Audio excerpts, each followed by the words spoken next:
The fluorescent lights hummed above Seattle General's ICU like insects trapped in glass, and Laura Bennett moved through the pre-dawn darkness with the kind of invisible competence that no one in the hospital would ever question because it never announced itself. She'd been here 8 months.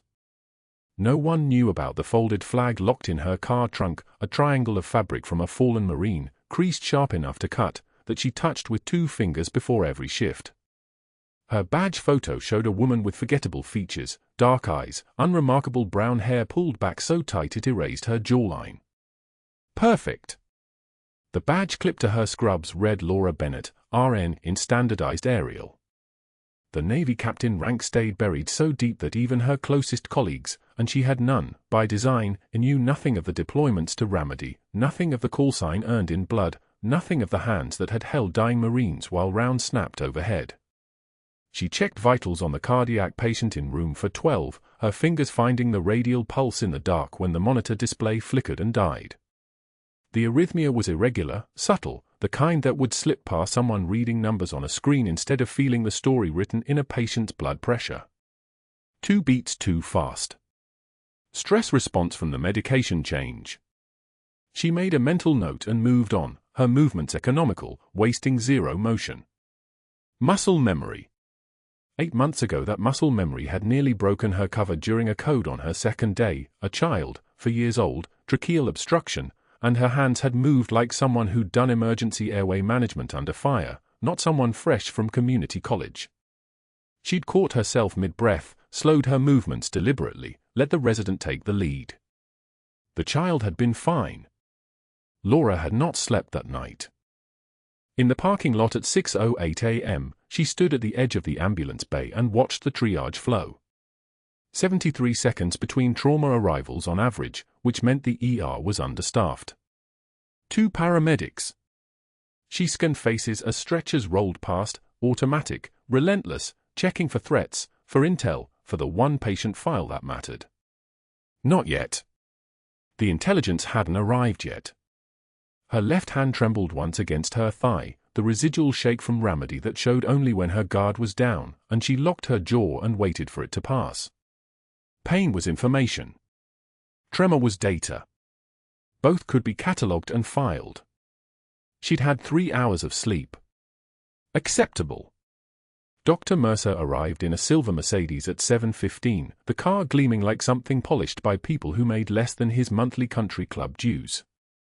He emerged in a 3-piece suit despite the summer heat, a choice that declared wealth, not competence, and his gaze swept across the parking lot with a kind of casual dismissal that came from a lifetime of spaces arranged for his comfort. His eyes found Laura for exactly half a second, registered the wrinkled scrubs from her 3rd consecutive double shift, the medical clogs instead of designer shoes, the absence of any logo that might indicate a prestigious hospital or university. His lip curled. Not quite a sneer. Something colder. Something that looked like recognition of her inferiority so complete it didn't warrant comment. He turned and walked through the automatic doors without acknowledging her existence. Laura watched him move, the way his shoulders squared, the way his jaw angled, the way confidence moved through him like a second spine. She'd seen that before. Officers' clubs. Pentagon briefings. Men who'd never questioned whether they deserved the space they occupied. She waited 30 seconds, then followed him inside. The morning smell hit her immediately, antiseptic and stale coffee and something underneath, something that never left hospitals no matter how much bleach they used, the smell of human suffering compressed into recycled air. The ICU corridor stretched ahead of her in practice normality. Nurses clustered around the medication cart. Residents in white coats moved in that particular surgical gait, fast enough to look important, slow enough to appear controlled. Dr. Mercer had already disappeared into the elevator. Laura made it to the break room by 7:31 a.m. She had consumed exactly 0 calories in the last 14 hours, and her blood glucose was dropping in the predictable way that made decision-making sluggish. She opened the refrigerator and pulled out the container of chicken and rice she'd prepared on Sunday, a meal prep with military precision, Sunday through Friday, all identical, all calculated to 1,800 calories daily. As she turned toward the microwave, the break room cleared. 3 nurses stood when she entered. two had been mid-conversation. All three left within 15 seconds, moving with the perfect coordination of people who'd already been briefed on something. She didn't flinch. She didn't acknowledge their retreat. She pressed the container into the microwave, 2 minutes 30 seconds, and watched the chicken rotate under the heat lamp. It wasn't a request. It was a message.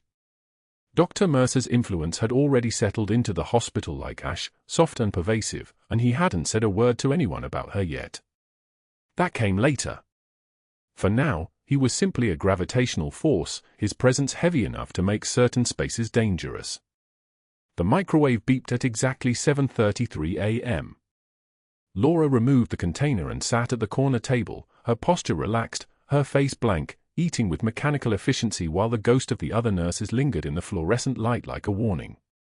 By 8:06 a.m., she was standing in the ICU during morning rounds, and Dr. Mercer was describing treatment plans in that particular tone of voice that doctors used when they were certain of everything, arrogant, polished, untouchable. He moved from bed to bed like someone conducting an orchestra, his stethoscope draped across his shoulders like a crown. When he reached room 406, a 48-year-old man with a history of atrial fibrillation and new-onset chest pain, Laura had already noted that the troponin levels were rising in the lab values she'd checked at 5:41 a.m. The EKG changes were subtle, T-wave inversions in leads 2 and 3, barely visible unless you were looking at the original printout instead of the transmitted version. She'd flagged the chart. Likely anxiety, Dr. Mercer said, not looking at the patient. Increase the lorazepam, reassure him, send him to step-down care by noon. Laura's voice was quiet. Deferential. The troponin is climbing, Dr. Mercer. And the EKG changes in the inferior leads. Community college, he said, still not looking at her. He turned his attention to the resident instead, a boy from Yale with a jaw like carved stone and a father who was chief of cardiology somewhere in Connecticut. What do you see, Dr. Hayes? Anxiety presentation, the resident said, because that was the safest answer when Dr. Mercer was standing in the room. Exactly. He made a note. Didn't look at Laura. Increase lorazepam as I said. The room went so quiet you could hear the ventilator wheeze from the next bed over. Laura stood motionless. 2 other nurses were present. A med student. The resident. All of them had watched her speak. All of them had watched her words hit the floor and stay there. She made no second attempt. Made no appeal. Made no visible sign that the dismissal had registered beyond a slight tightening at the corner of her mouth. But the tremor came back into her left hand. She locked it against her thigh. Rounds continued. Dr. Mercer moved through the unit like a general surveying conquered territory, his presence making the air pressure change, and by the time he reached the final patient, a 72-year-old admitted last night with a history of COPD and an acute respiratory exacerbation, his confidence had crystallized into something immovable. He announced the plan: supplemental oxygen, albuterol nebulizers, standard steroids, observation. He didn't examine the patient. Didn't listen to the lungs with his stethoscope. Didn't look at the most recent chest X-ray, which Laura had already reviewed and which showed something that looked like early infiltrates in the lower left lobe. She didn't speak. She'd learned the lesson already. At 9:15 a.m., the ambulance alert came through, incoming trauma, ETA 8 minutes. Vehicle versus pedestrian.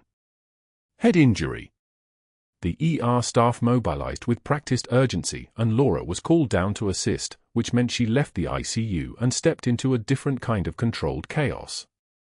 The trauma bay smelled like adrenaline and diesel fuel, and the paramedics were wheeling in a man in his late 60s, unresponsive, with a Glasgow Coma Scale score of 7 and visible facial trauma. Dr. Mercer was already there, already positioning himself at the head of the bed like someone confident in his superiority. The trauma team snapped into formation: surgery resident, anesthesia, 2 nurses, Laura, 3 techs. Someone called for a stat head CT, someone else pushed drugs. The man's blood pressure was dropping, 70/40 and falling, and his O2 saturation was sliding down the monitor like a stock market crash. The anesthesiologist called for rapid sequence intubation. Succinylcholine. 100 milligrams. Now. Laura had the syringes ready before he finished speaking, because she'd done this 1,000 times, had threaded tubes into airways while rounds snapped over her head at 1,600 meters per second. The medication went in. The muscle relaxant did its work. 40 seconds of apnea. The airway was exposed, pink and vulnerable, and Dr. Mercer reached for the laryngoscope. He couldn't see the vocal cords. His hand moved wrong. The technique was textbook but mechanical, lacking the tiny adjustments that made the difference between smooth placement and trauma. He was going to tear the posterior pharynx.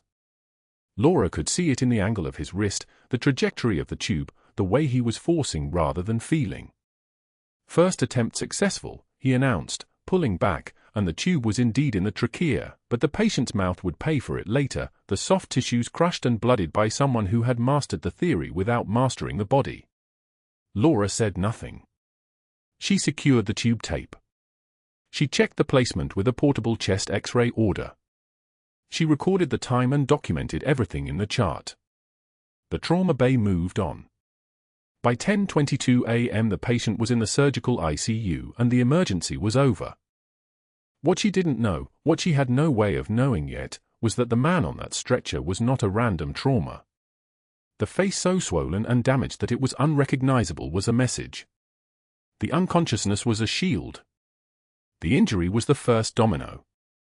By 11:08 a.m., Captain James Hartwell had been admitted to Seattle General's ICU, and the only person in the hospital who knew he was there was already standing at his bedside, checking his vitals with hands that didn't shake, reading the monitors with eyes that had seen far worse, and making a decision that would change everything. Captain James Hartwell occupied ICU bed 4, his head wrapped in surgical gauze, his breathing steady through the ventilator, his wife Rachel sitting in the vinyl chair like she'd forgotten how to move. Laura had recognized him the moment his stretcher came through the doors. Hartwell, commanding officer of her son's unit in San Diego, the man whose voice on classified briefings carried the weight of decisions that cost lives. She'd known this was coming. The mission parameters had been clear: monitor Hartwell, document visitor patterns, report anomalies. What she hadn't expected was Dr. Mercer. He arrived during afternoon rounds with his white coat unbuttoned like a cape, his stethoscope draped around his neck with the carelessness of someone who'd never had to use it in a firefight. Laura stood beside Hartwell's for pump, checking the infusion rate, 72 milliliters per hour, programmed into the machine by the night shift nurse who'd studied the same community college program Mercer loved to mock. The rate was wrong. Hartwell's sodium levels and renal function meant fluid overload would begin in roughly 40 minutes, the kind of mistake that turned recoverable patients into complications. Laura's hands moved to reprogram the pump. Nurse Bennett. Mercer's voice arrived before his presence did, cold as a scalpel against bone. Perhaps you could explain your deviation from protocols. Laura didn't look up. She finished entering the corrected rate, 48 milliliters per hour. The pump chimed, confirming the change. Rachel Hartwell watched from the chair, her eyes moving between Laura and the doctor the way civilians do when they sense hierarchy shifting. Mercer stepped closer, positioning himself so that his body blocked Laura from Hartwell's direct line of sight, a small territorial move, invisible to anyone who hadn't been trained to read spaces and power structures. At whatever strip mall program gave you a license, he continued, his voice pitched for the room, perhaps they taught you to practice medicine without oversight. Here at Seattle General, we follow established protocols. Here, we don't freelance. The words landed like shrapnel. Strip mall. Freelance. Community college. All the ammunition he'd been collecting since her first day, when her competence without the Ivy League pedigree had become a personal insult. Laura set down the .44 bag with deliberate care. She turned to face him, her eyes meeting his with the flat, cold certainty of someone who'd stared at worse things than a cardiologist's resentment. 3 full seconds. No blink. No flinch. Just the steady regard of a woman who'd decided exactly what her answer would be before he finished speaking. The 4 rate was programmed incorrectly, Doctor. Her voice dropped an octave, each word crystalline with precision. I corrected a mistake that would have caused fluid overload in 40 minutes. Captain Hartwell's sodium to potassium ratio is unstable. 48 milliliters is the appropriate rate. She turned and walked away. Not quickly. Not deferentially. With the measured pace of someone whose work was done and whose presence had become irrelevant. Behind her, Mercer's face bloomed red across his cheekbones. Rachel Hartwell whispered something that might have been an apology, but Laura didn't acknowledge it. The break room was 3 corridors away, and she had exactly 7 minutes before the next round of vitals. The rejection came the next afternoon, orchestrated with the precision of a surgical team. Laura entered the break room during her lunch shift, a small space with industrial carpet and a microwave that smelled like reheated fish. 4 nurses sat at the table, Jennifer from nights, Marcus from the float pool, and 2 residents whose names she'd never bothered to learn. The moment her weight registered in the doorway, chairs scraped against linoleum in synchronized movement. They stood as a unit, abandoning half-eaten sandwiches and open water bottles, and filed past her without making eye contact. The door swung shut behind them. Laura sat alone at the table, the fluorescent lights casting everything in that particular hospital white that made food look like it had died weeks ago. She pulled her lunch from the refrigerator, turkey sandwich, carrots, and apple, and ate with mechanical precision, chewing each bite the required number of times, not looking up. The microwave hummed somewhere in the background like a creature breathing in the dark. Someone had left a magazine on the chair beside her. An article about patient safety compromised by inadequate nursing standards lay open to page 47, highlighted in pink marker. She didn't touch it. The Public Accountability Board appeared 2 days later. It was a laminated whiteboard positioned in the hallway outside the ICU, visible to every staff member, every patient family, every visiting physician who passed through. The board was meant for celebrating certifications and recognizing perfect attendance. Dr. Mercer had reproposed it. In red marker, his handwriting, precise and steady, documented for an audience. L. Bennett, insubordination, failure to follow chain of command. No context. No explanation. Just the accusation, permanent and public, until someone bothered to erase it. Laura discovered it during shift change, when the hallway was busiest, when colleagues were passing in and out of patient rooms, when everyone would see her standing before it. A first-year resident called out as he passed, "Watch it, freelance." Mercer's in a mood. The nickname spread like infection through a wound. Someone else laughed. Someone else repeated it. Freelance. Freelance. As though her knowledge of medicine, her 12 years before the Navy, her 3 tours in Ramadi had been erased and replaced with a single whispered insult. Laura photographed the board with her personal phone, the image sharp and timestamped at 3:51 p.m., evidence she couldn't use because using it would require explaining why a community college nurse was building a file against a hospital's attending physician. She pocketed the phone and walked to her locker. Her hands were steady. Her breathing was steady. The only thing betraying any storm inside was her jaw, which tightened once, briefly, like a fist clenching around something fragile. That evening, outside the ICU, Mercer found her. He cornered her near the supply closet, a space hidden from the main corridor's sightlines, intimate in its privacy. "You think your little community college confidence makes you special?" His voice carried the particular venom of someone who believed himself protected by hierarchy. "You're a liability with a license, Bennett. Every mistake you make reflects on this department. Every shortcut. Every time you deviate from protocol because you think you know better than physicians who actually attended medical school." Laura listened without interrupting. This was what he needed, an audience of one, permission to speak his resentment aloud. She studied his face while he spoke, the slight tremor in his hands, the flush creeping up from his collar, the desperation underneath the arrogance. A man whose power structure was built on credentials and connections, now facing a woman whose competence didn't require either. He finished speaking and waited, clearly expecting either tears or defense. She gave him neither.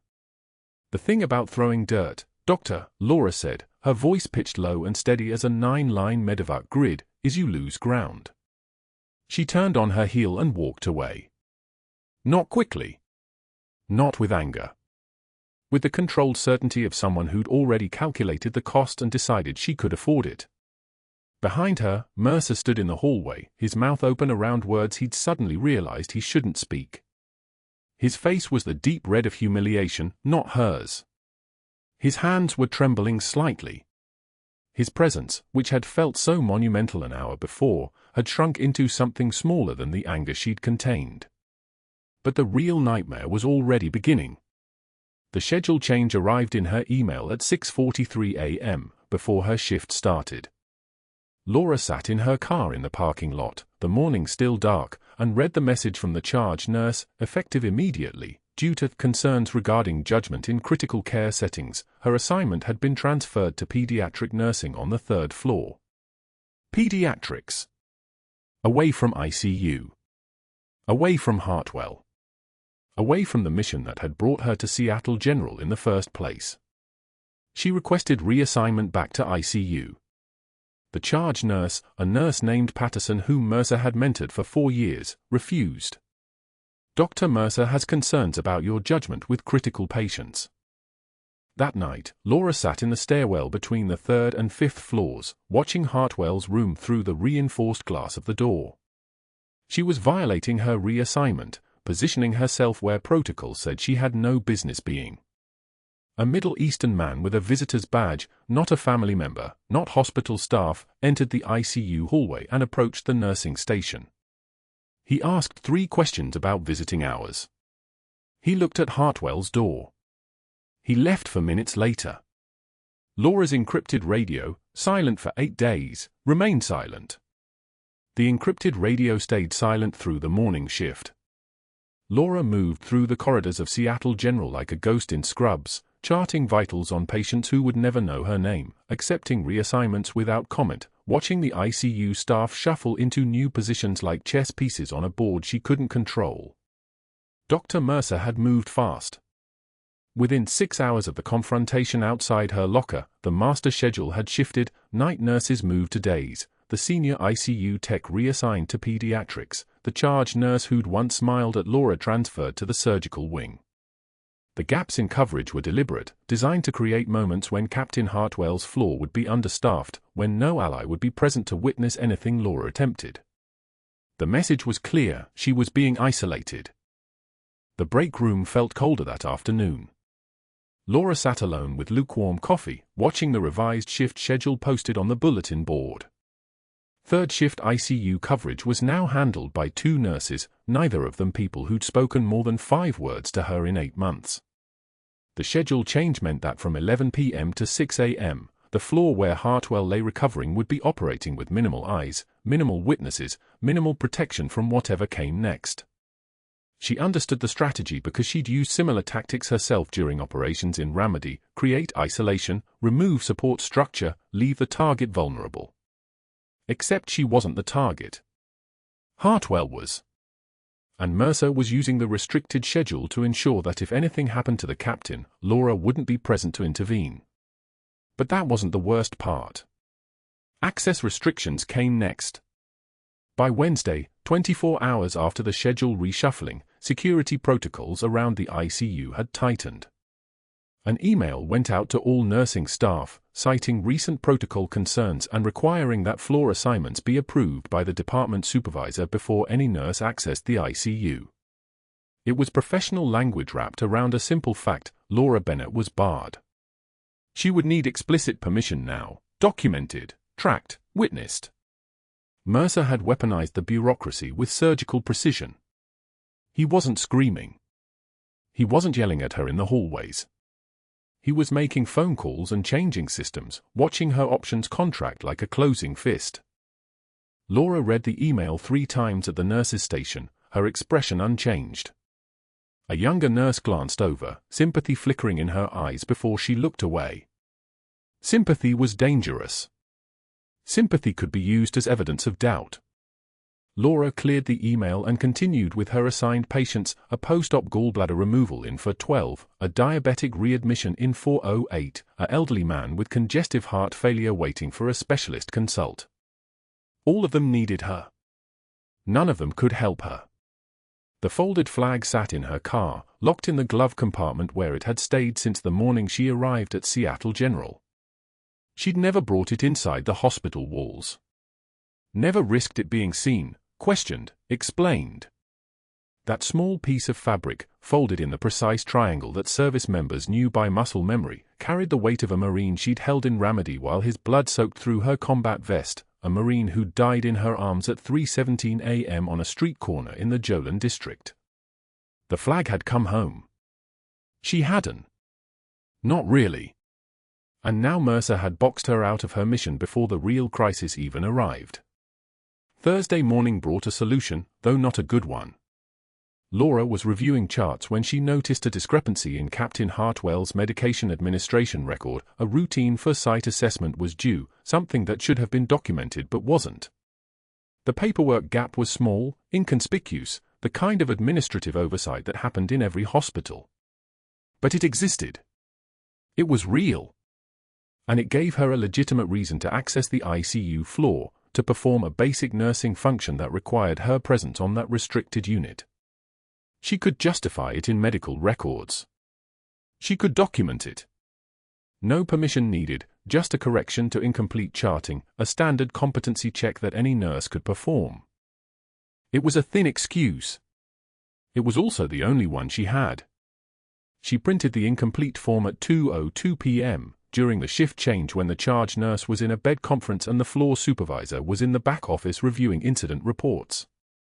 Laura clipped the form to her work tablet, walked toward the ICU, and pressed her badge against the access scanner like she'd done 100 times before.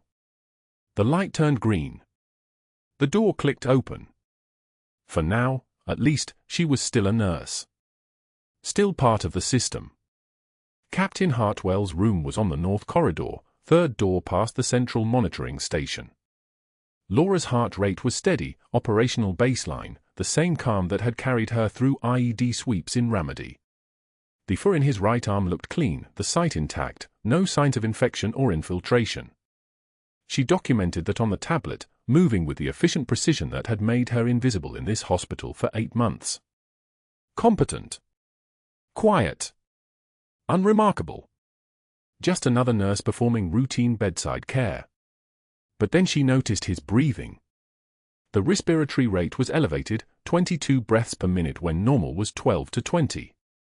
His accessory muscles were working, the intercostal muscles between his ribs visible with each breath, a subtle straining that shouldn't be there 3 days post-trauma. His neck veins were distending slightly, the jugular vein pulsing with pressure that wasn't normal. Laura placed her hand on his chest, feeling the rise and fall, counting the rhythm, her mind moving through differential diagnosis with the speed of someone trained to make decisions when seconds mattered. Pulmonary embolism.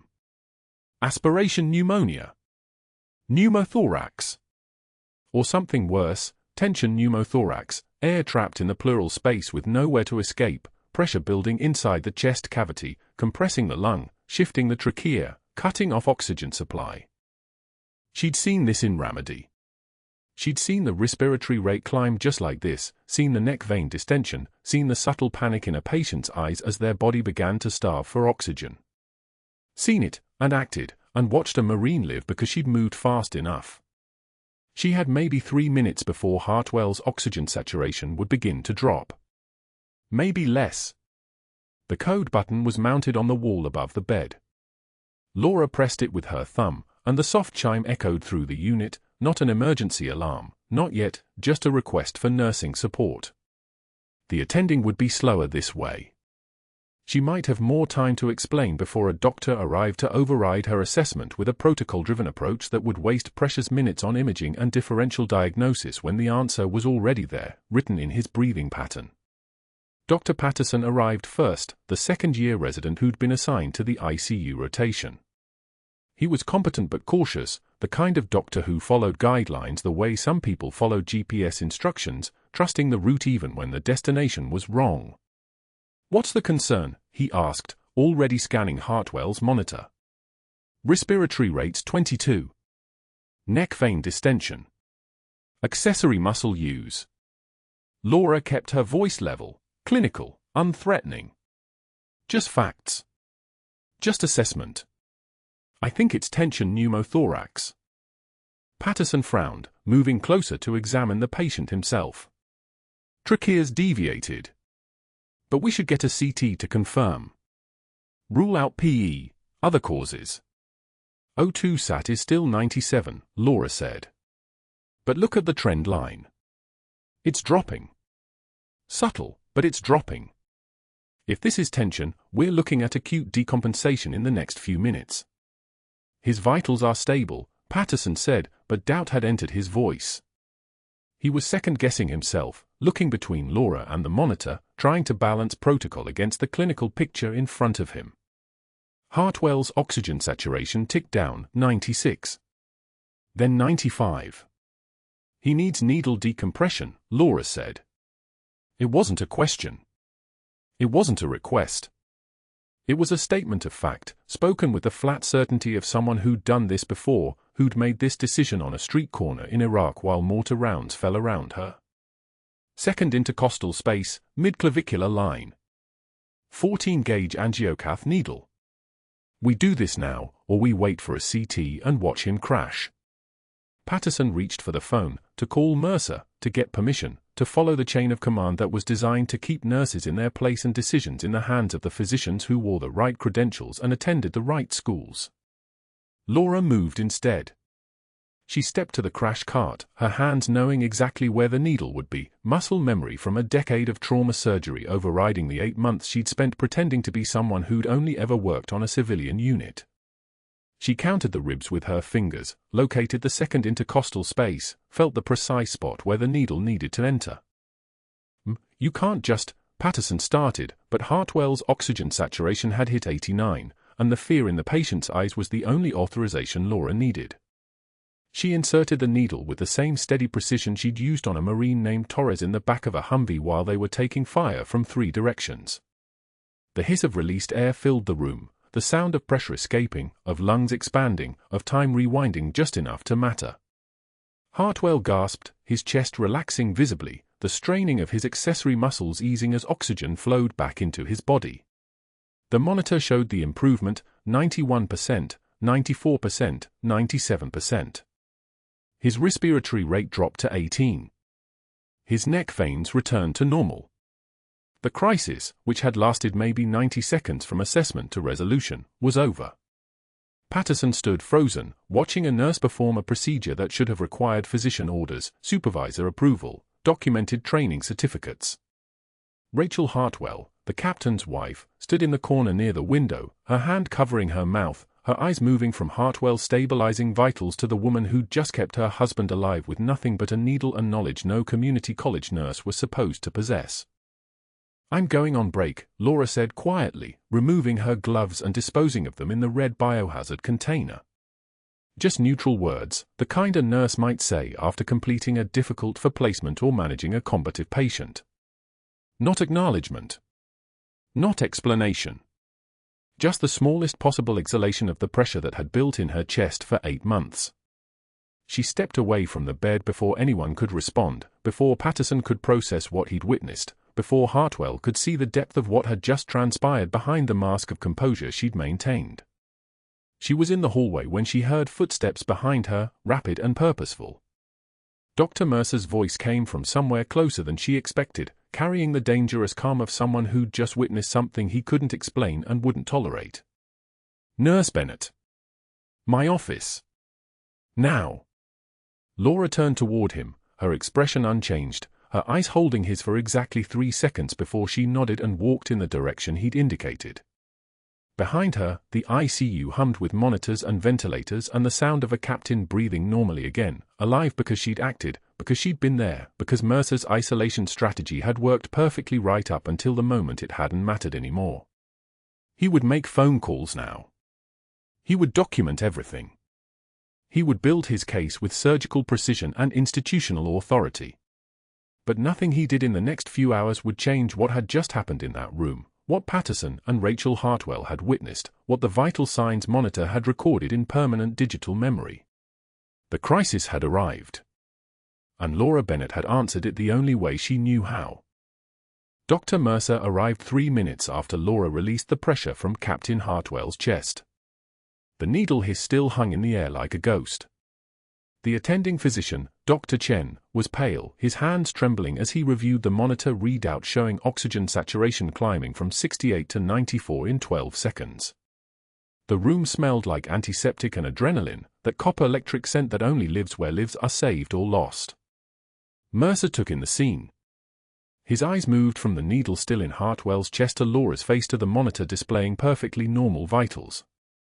He said nothing for 4 seconds. That silence was a precision instrument. Then he turned and walked out. What happened next was orchestrated like a symphony composed in ice water. Mercer made 3 phone calls from the ICU corridor. Laura heard the murmur of his voice through the observation window, saw his hand gestures, watched him pointing toward the staff assignments board. Within 20 minutes, the ICU charge nurse approached Laura with a printout, reassignment, effective immediately. Dr. Mercer needs you on the medical surgical floor. Starting now. The message was military in its clarity. Move away from Hartwell. Leave the ICU. Don't return. But the reassignment was just the opening gambit. Mercer was playing chess with institutional weapons, and he was very good. He restricted Laura's access credentials. A single keystroke in the hospital system prevented her badge from unlocking the ICU doors after 6 p.m. He flagged her file in the electronic medical records system with a note, Nurse Bennett unauthorized to order medications or perform procedures on ICU patients. He scheduled her shifts to start at 7 a.m. on the med-surg floor, ensuring she would never overlap with Hartwell's care again. A perfect cage built from policy and protocols. The humiliation of the needle decompression, the fact that she had saved a life with precision, made it worse, not better. Because Mercer couldn't yell about it. Couldn't accuse her of incompetence. Instead, he had to construct a narrative where her competence was the crime. Dangerous improvisation. Unauthorized procedures. Reckless endangerment masquerading as heroism. By 2:41 p.m., the paperwork was complete. The termination meeting happened in HR on the 3rd floor, a conference room with industrial carpeting and a table that had seen 300 conversations exactly like this.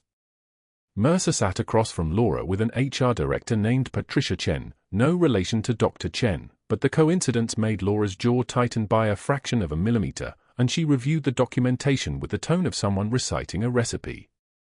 You performed an invasive procedure without physician authorization, Patricia read from her screen. You violated your reassignment from the ICU.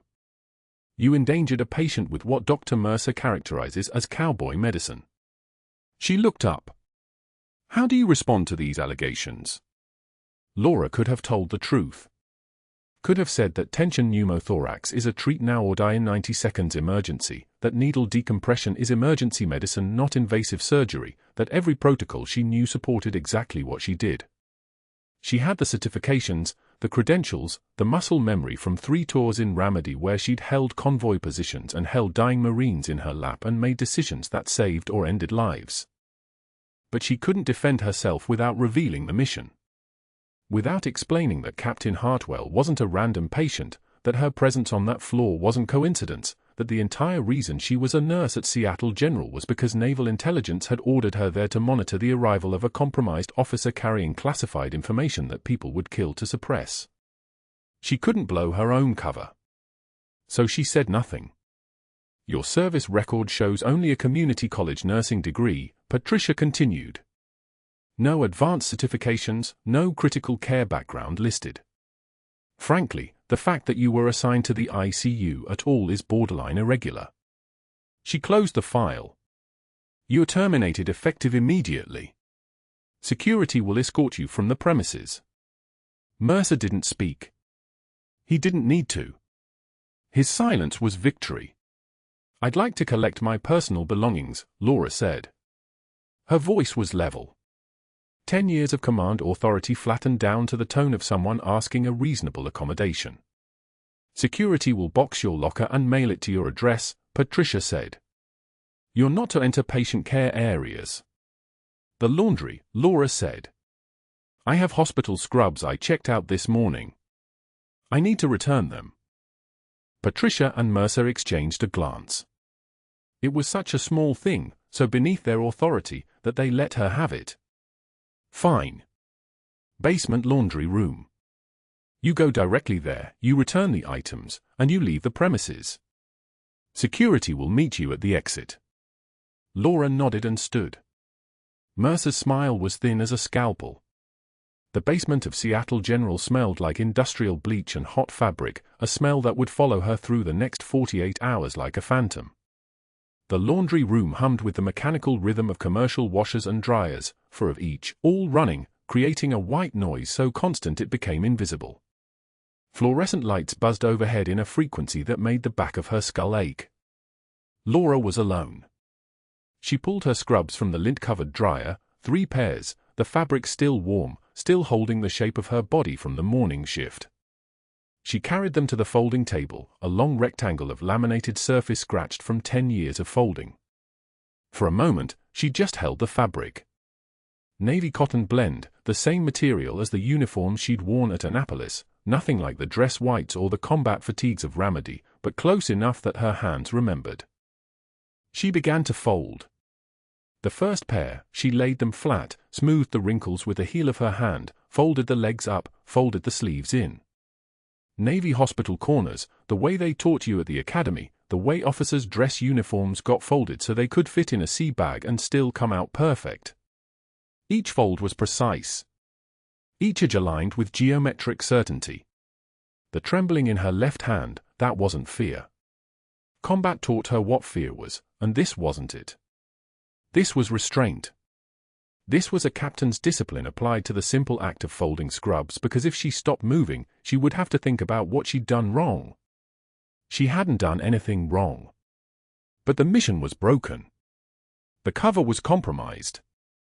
Captain Hartwell was alive because she'd saved him, and that act of saving had destroyed her ability to protect him going forward.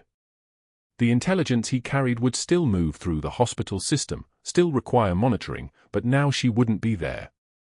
Now she was the unemployed nurse who'd been fired for recklessness, and that made her useless for the operation. The second pair of scrubs. Fold. Smooth. Hospital corners. Perfect. Her hospital badge sat on the folding table beside her, Seattle General, L. Bennett RN, a photo of a woman who didn't exist anymore. That woman had been constructed carefully, the withdrawn demeanor, the lack of credentials, the competence suppressed to avoid triggering Mercer's antagonism. The woman in the photo had a story that made sense to people who'd never seen real combat. Now that woman was terminated. The third pair. Fold. Smooth. Perfect. Laura placed all 3 pairs in the return bin, stacked with geometric precision. Then she walked to her locker, a 6-inch wide metal box in the basement storage area, and opened it with a key she'd held for 8 months. Inside, a change of clothes, a pair of shoes, and at the bottom, hidden beneath a water bottle, a triangle of blue fabric folded so tightly it was barely larger than her palm. The folded flag. From Ramadi.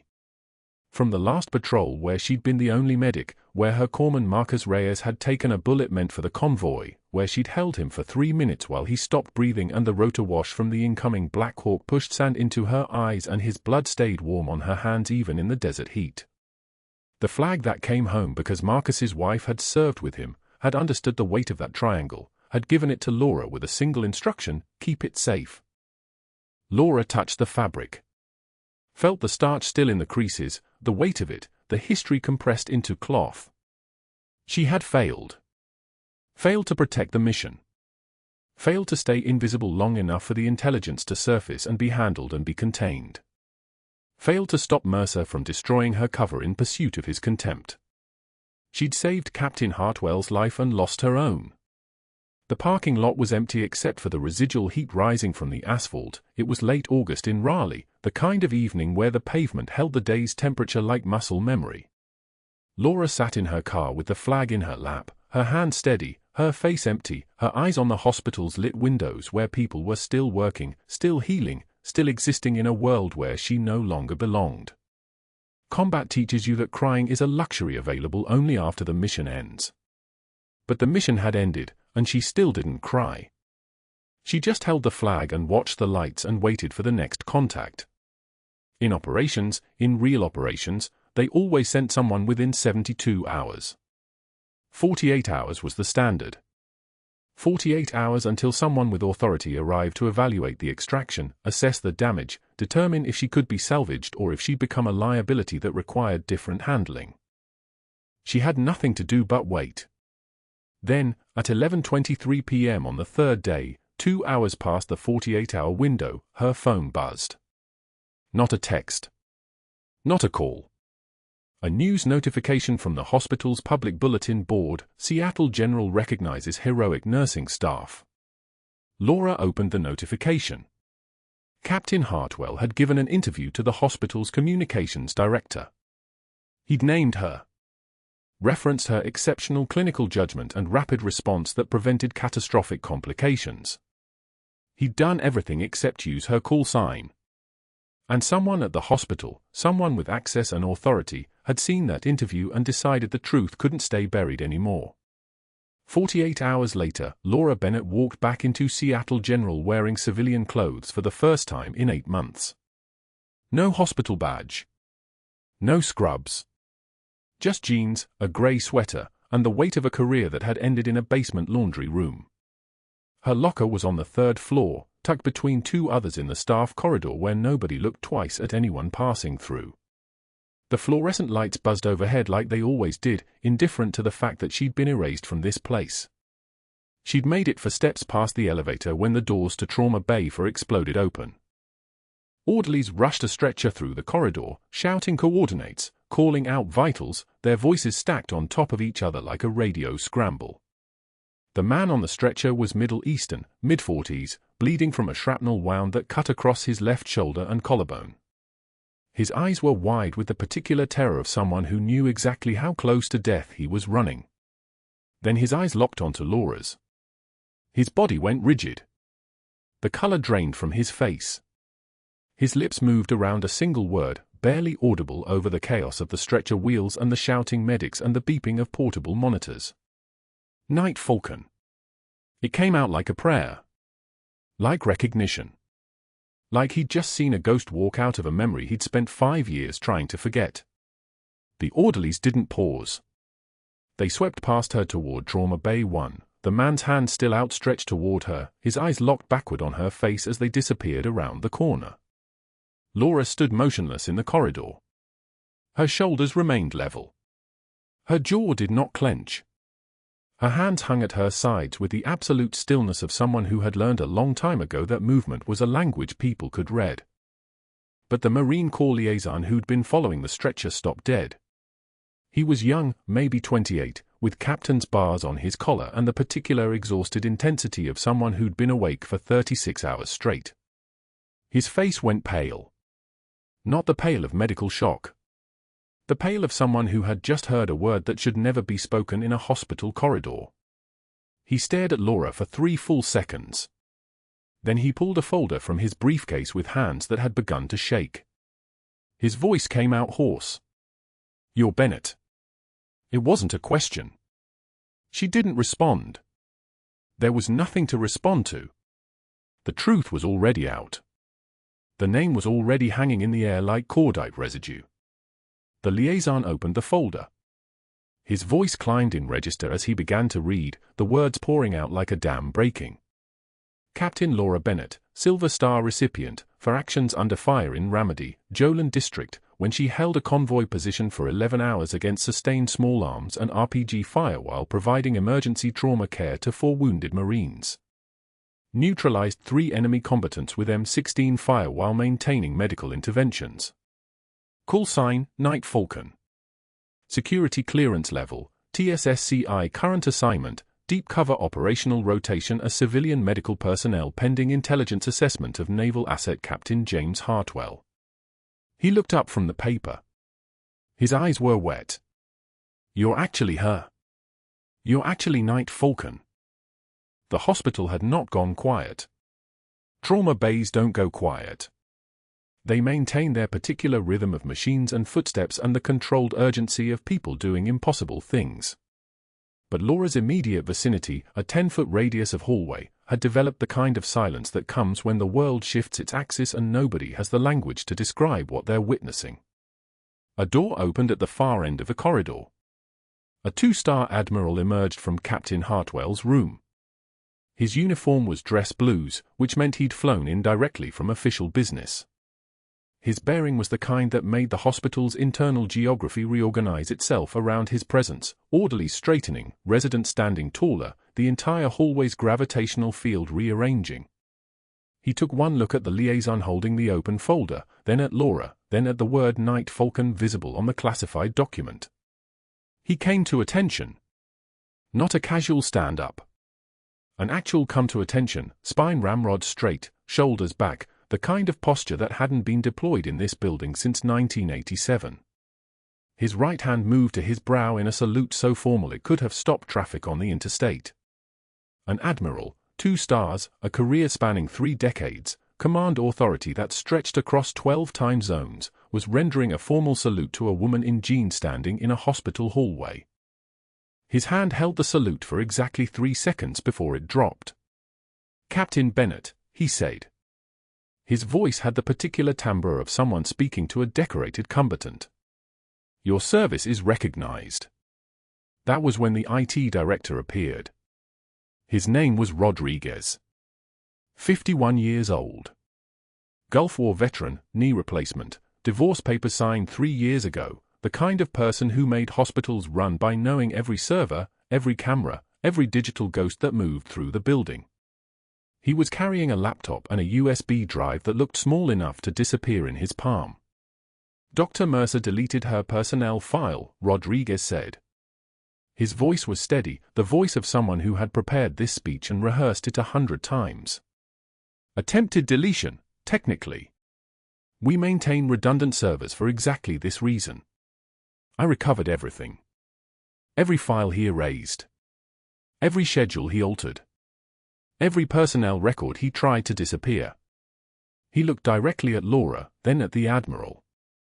"Timestamped. Dated. With logging credentials that match his badge access.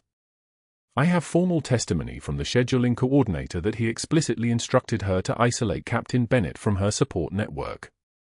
I have written statements from 3 resident physicians admitting he told them directly to undermine her credibility and circulate her call sign as a mockery." He held up the USB drive. "And I have security footage of every meeting, every deletion, every phone call he made to orchestrate this termination. It's all going to the medical board within the hour." The liaison was still holding the classified folder. His hands had stopped shaking. His eyes had acquired the particular focus of someone who had just watched the entire playing field reorganize itself.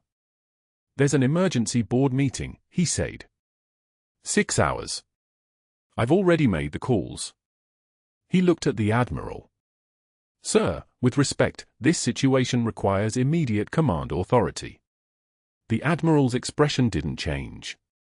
"The medical board will handle this. My presence is noted. That will be sufficient." What happened next unfolded across 6 hours like a controlled demolition. The medical board convened in a conference room on the 4th floor. Dr. Mercer arrived confident he'd won every political battle in this hospital for 17 years. He had allies. He had the Dean of Medicine's ear. He had 7 published papers and a reputation for rigorous standards that had protected him through 3 previous complaints.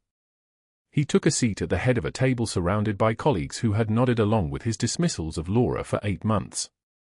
Then they showed the footage. The security cameras, Rodriguez had 17 of them, displayed on the large screen in clinical detail. Mercer at 11:27 p.m. on the night of Laura's termination, accessing her personnel file with his badge credentials. His face illuminated by the glow of the monitor. His hand selecting delete. The confirmation dialog appearing. His hand clicking confirm. The digital ghost of Laura Bennett disappearing from the hospital's institutional memory. Then the next clip. Mercer meeting with the scheduling coordinator in the break room.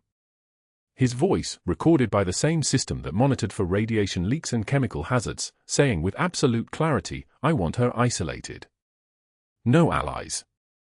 No support. I want her alone when this fires. The coordinator's face, visibly uncomfortable, nodding in agreement. The board members watched in silence. Then came the medical assessment, 3 independent physicians reviewing the needle decompression that had saved Captain Hartwell's life. Their verdict was unanimous: textbook procedure. Exactly by protocol. The delay that Mercer had demanded would have resulted in cardiac arrest within 4 to 6 minutes. Laura's intervention was not just appropriate, it was the only possible choice that prevented death. The termination documents were displayed next. The falsified dangerous improvisation charge. The fabricated insubordination claim. The altered dates on incidents that had never occurred. Dr. Mercer's voice, when he finally spoke, came out thin and defensive. I was protecting patient safety. Her background in non-traditional medicine created liability concerns. One of the board members, Dr. Patricia Winters, who had worked emergency medicine for 22 years and had 0 patience for institutional cowardice, leaned forward. Her background is Navy captain. Graduated top 5% of her medical training. 3 tours. 2 Purple Hearts.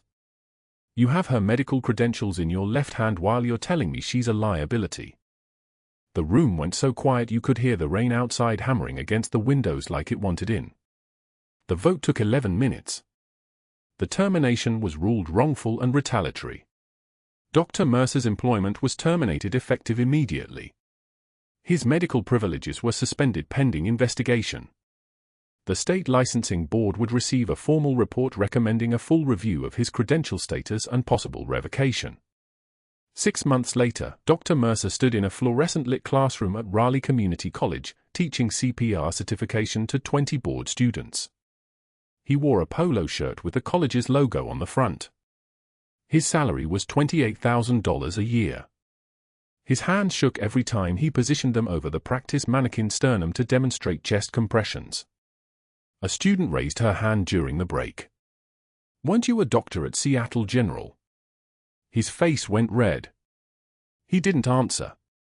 He finished the demonstration with trembling hands and told the class they were dismissed. That night, he sat alone in his car in the community college parking lot, staring at nothing in particular, thinking about the nurse with no Ivy League credentials who had destroyed him with the one thing he couldn't tolerate: competence. He'd thrown dirt. And he'd lost all his ground. Back at Seattle General, the trajectory of Laura's life took a direction that nobody at the hospital understood. Seattle General's new administration, terrified of litigation, desperate to contain the damage, scrambling to rebuild their reputation, offered Laura full reinstatement with back pay, a formal apology, and promotion to ICU clinical director. A corner office. A salary bump of $27,000. The kind of institutional recognition that usually meant everything. She declined. Her mission was complete. Captain Hartwell had recovered fully, 3 weeks of inpatient care, successful graft surgery, discharge with full mobility restoration. The intelligence asset had been secured. The compromised naval operation had been identified and contained. The threat to the convoy unit had been neutralized. The classified objective that had brought her to Seattle General 8 months ago had been achieved. Captain James Hartwell stood in the hospital corridor on his discharge day, still weak but conscious, his wife at his side.